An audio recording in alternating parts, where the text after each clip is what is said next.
প্রতি বছর রথ উপলক্ষে দেখা যায় শহরের বিভিন্ন অলিতে গলিতে রথ বিক্রি হচ্ছে।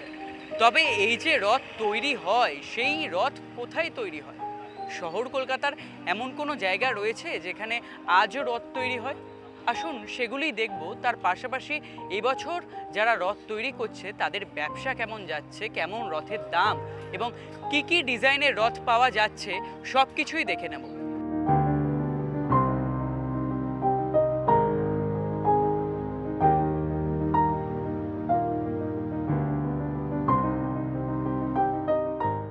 এটা আমাদের যে ছাতার লল যেটা হয় ওইটা দিয়ে আমরা চটা বের করি, কেটে কেটে দিয়ে ওটাকে পালিশ করা হয়, ঘষা হয়, অনেক কিছু চাচা হয়, তারপরেই ফিনিশিংটা আনা হয়।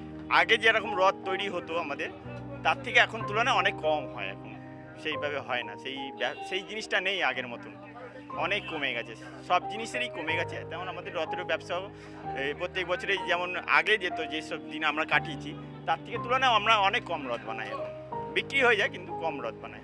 আমরা শুধু বাঁশের গাছ আর বেত দিয়ে বানাই, আর বেত দিয়েই এইসব দিয়ে বানাই আমরা। না, আগের মতো সেরকম হয় না, আগে একটু কমে গেছে আগের থেকে।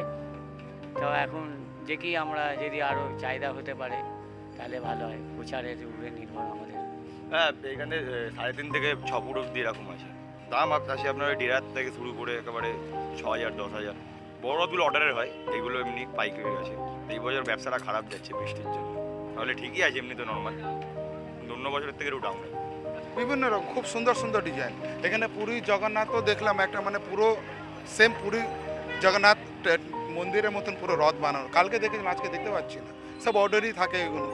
কারিগর মানে এখানকার মানে ফিনিশিং খুব সুন্দর, লাইট টাইট পুরো লাগিয়ে দিচ্ছে, পুরো কমপ্লিট ডেকোরেশন করে দিচ্ছে। ভালো, খুবই ভালো, খুবই ভালো, খুবই ভালো। মানে এখানে আমরা প্রত্যেক বছরই আসি রথ কিনতে। এখানে খুব ভালো, মানে এরা দামটাও কম নেয়, প্লাস এরা ভালো ভালো রথ তৈরি করে।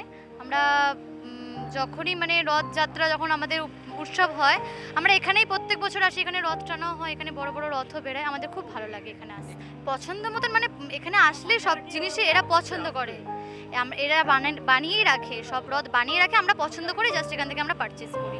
আমাদের বিভিন্ন রকম সাইজ আছে, যেমনি এটা বড় আছে, আমার 5 ফুটের রথ আছে, 2 ফুটের রথ আছে, আবার এর থেকে বড় 15 ফুটের রথও বানায়।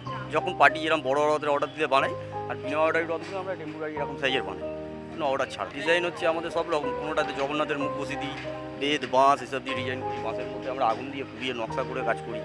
তারপর আমাদের রথ এখান থেকে ইয়েতেও গেছে, আসামে গেছে, অনেক জায়গা দূর দূর থেকে নিয়ে আসে। দীঘায় রথ গেছে, এবারে দীঘায় জগন্নাথ মন্দির হয়েছে, দীঘা থেকে অনেক লোক এখান থেকে রথ নিয়ে গেছে।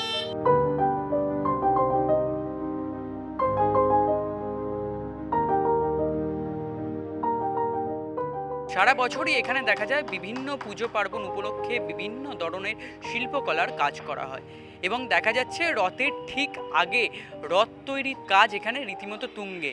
কোথাও বাঁশ দিয়ে রথ তৈরি, কোথাও কাঠ দিয়ে, আবার কোথাও থার্মোকলের রথ বানাচ্ছেন তারা। দেখা যাচ্ছে যে কেদারনাথ মন্দির, আবার পুরীর জগন্নাথ মন্দির এবং জগন্নাথ দেবের আদলে তৈরি করা হচ্ছে এই রথগুলি, এবং সেগুলি কিনতে সাধারণ মানুষ তারাও ভিড় জমাচ্ছেন বিভিন্ন দোকানেও। ক্যামেরায় রানার সাথে অর্ঘজিতের রিপোর্ট, এস নিউজ।